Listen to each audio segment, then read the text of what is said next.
It's a great idea to diversify your investments. That's why when you're building a portfolio, asset allocation is considered to be key. Allocation between equity, fixed income, and also commodities, and specifically gold, is something that a lot of financial planners will talk to you about. But even within equity, it's a great idea to diversify, and that's where investing abroad comes in. Now, in years gone by, the ability of Indian investors to invest abroad was highly limited, but that has changed dramatically with mutual funds offering products that allow you to do so. And now there are several routes that allow you to invest in companies directly.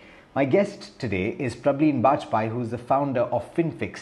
It's a pleasure, as always, to have you on the show, Prableen. Thanks so much for taking the time. I want to start by asking, however, in the current context, is it really a necessity or something that is lucrative to consider to invest abroad, considering the kind of opportunities we have here in India?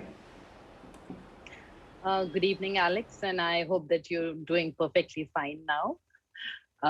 Yes, I would say that the answer is yes, that I think there is a very compelling case to investing outside India, and I'll give some reasons for that. If we look at the size of the Indian economy and our percentage in the overall global market capitalization, we are at about 3 to 4% for each. That means that there is a 96 to 97% investment canvas which is there outside India, and that I think is the first and a very strong reason to invest abroad. There are so many themes, there are so many emerging technologies which are not available in India. The work is being done, but they're not available in India via listed companies. If you look at the top 10 R&D spenders globally, you will not find a single Indian company there. You will have companies from US, you can see a Chinese company, you can see a company from South Korea. Likewise, for global top 10 patent holders, again, you will not find India. So India is a great story in terms of growth, but when it comes to innovation, I would say that a lot of important work is actually being done outside India. That's the second reason, Alex. Thirdly, I think is just the way you mentioned, diversification. So investing outside India actually helps investors to diversify and reduce certain kind of risks, specifically the country risk as well as the currency risk. We all work in India, we have a property in India, we are investing in India.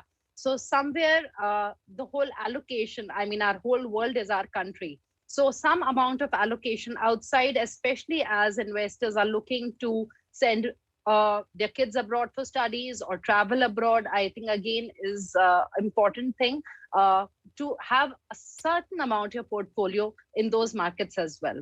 And I think fourthly is the role of currency. As I mentioned that, it also reduces the currency risk. And we've seen over the last 10 years that USD has appreciated against the INR by over 65%.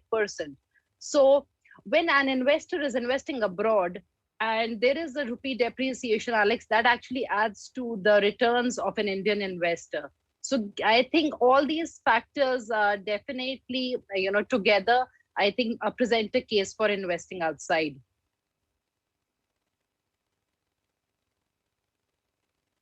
I think you've elucidated this point very, very clearly, Prableen, like you normally do. But let's talk about the avenues that are available. And like I was saying in the introduction to this conversation, there are now several more avenues available, and I think it may be fair to say also that in 2021, one of the flavors of the season was the overseas funds or investments into funds that allowed you to have access to investments overseas. So what are the options available if somebody were to consider this? Alex, I think though I've said that investing outside is a great thing for an investor's portfolio, it is equally important for investors to look at the right route to invest abroad and also invest for the right reasons, because especially in the last 3 years, we've seen the US markets give phenomenal returns. So the recency bias shouldn't be the driving factor. And I think the rising awareness is, encouraging more and more people to invest abroad, but it should be for the right reason. Having said that, there are broadly two ways to invest outside. One is via mutual fund routes. And I can just split up, the different ways that we have within mutual funds. The first would be the passive route, wherein index abroad is just tracked by an Indian fund. So it's a passive way of taking exposure to stocks in US, or it can be stocks in Hong Kong or stocks in any other country. Second would be an active route. Active route can be two ways again, where the Indian fund manager, the AMC, is holding its own brokerage firms abroad, its own stock portfolios and through brokerage firms abroad, and managing the whole portfolio. So that's totally active management. And the fund managers, the Indian fund managers, are managing it. For example, ICICI's US Blue Chip Fund is one example. And then you have other sort of active funds wherein the underlying fund is actually managed by an overseas fund manager. For example, the PGIM Global Opportunities, the underlying fund is the active fund, which is the Jennison PGIM Global Opportunities Fund. And third, Alex, through mutual funds is taking partial exposure. We have funds from different categories, be it a value fund, it can be the flexi cap fund, the focused category, the mid and the large cap, where there are certain mutual funds in India which allow up to, which are actually investing up to 35%. So they retain that 65% allocation in Indian equities to ensure that they're getting the equity taxation in India, but they are using up that 35% to invest abroad. So that's within the mutual funds actually. And then other than these, there are direct ways to invest abroad. And again, it has three different categories in that, Alex.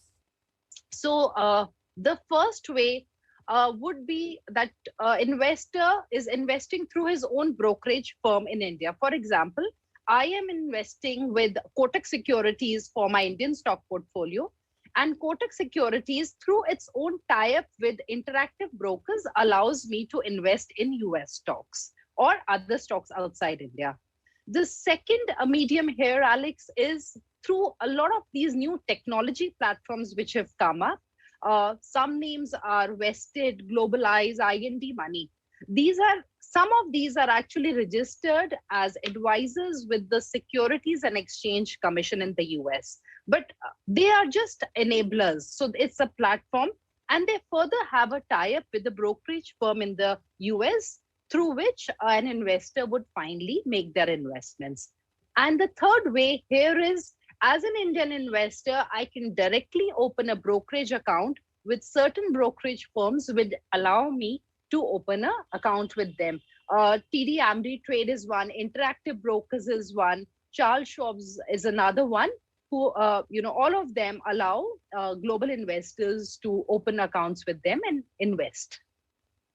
Prableen, you've made some very interesting points about the modes that you can choose and also the pros and cons of investing in equity abroad. But there are limits to bear in mind in terms of LRS, right? And what approach should one have ideally, and I'm talking about the average retail investor here, to investing abroad?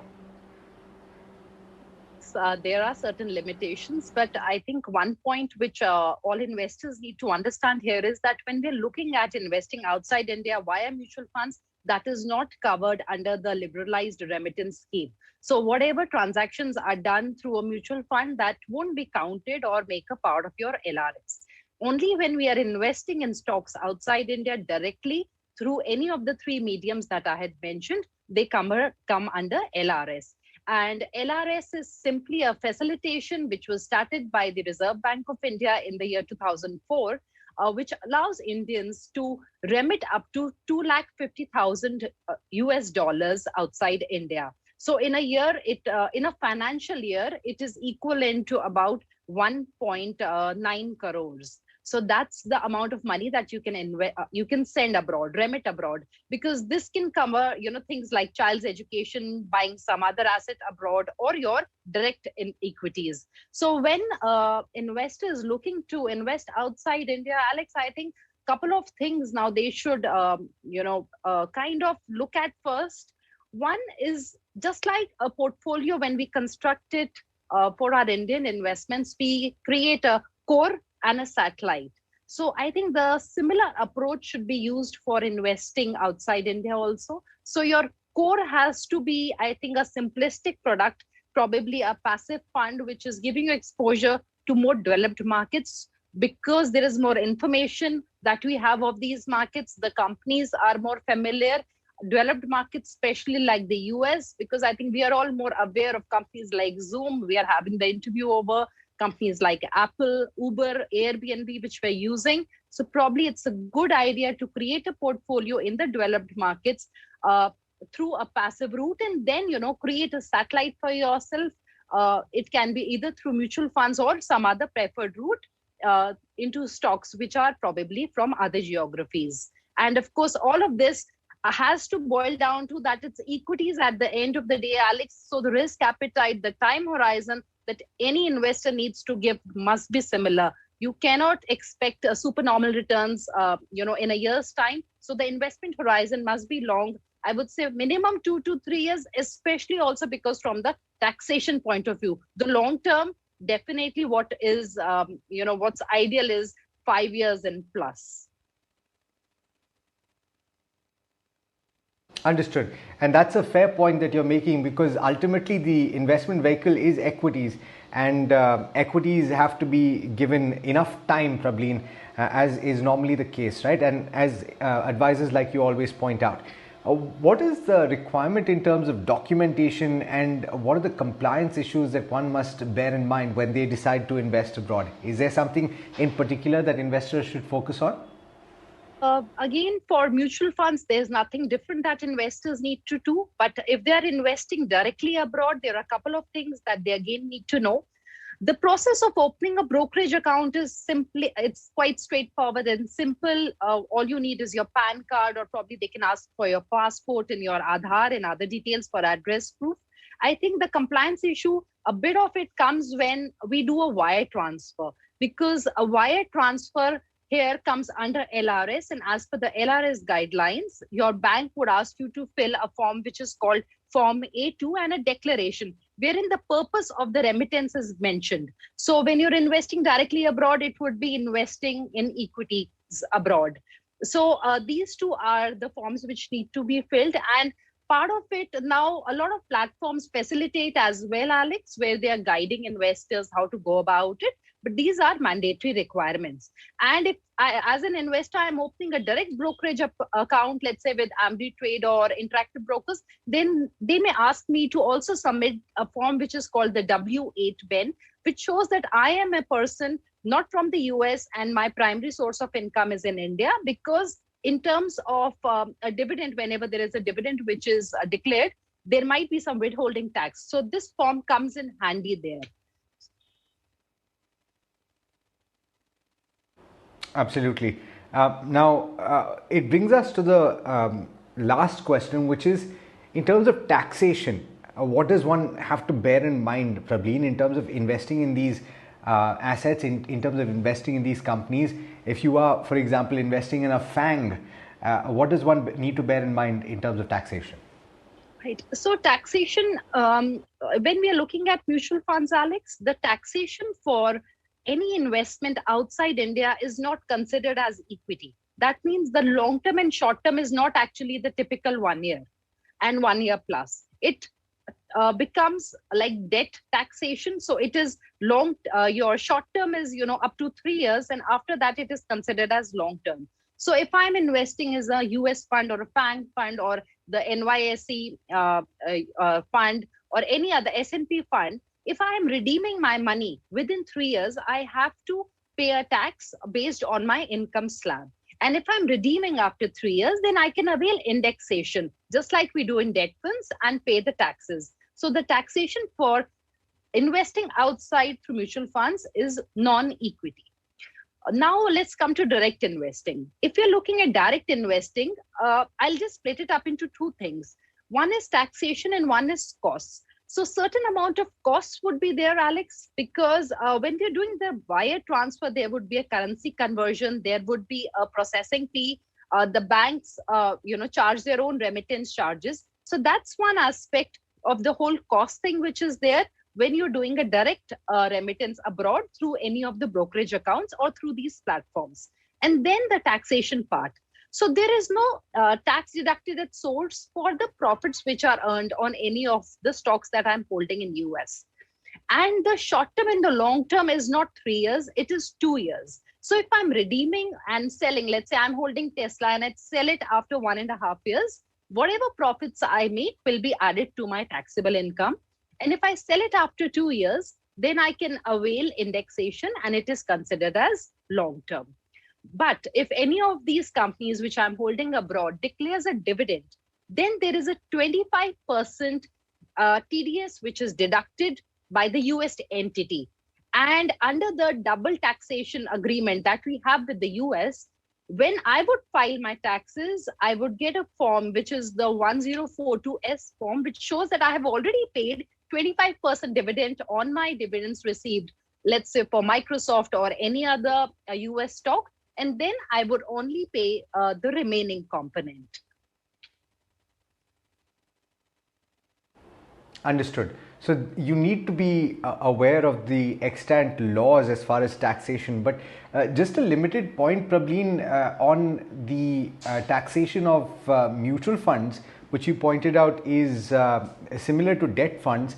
Wouldn't that actually be superior in certain cases because of the indexation benefit to equity investments? Absolutely.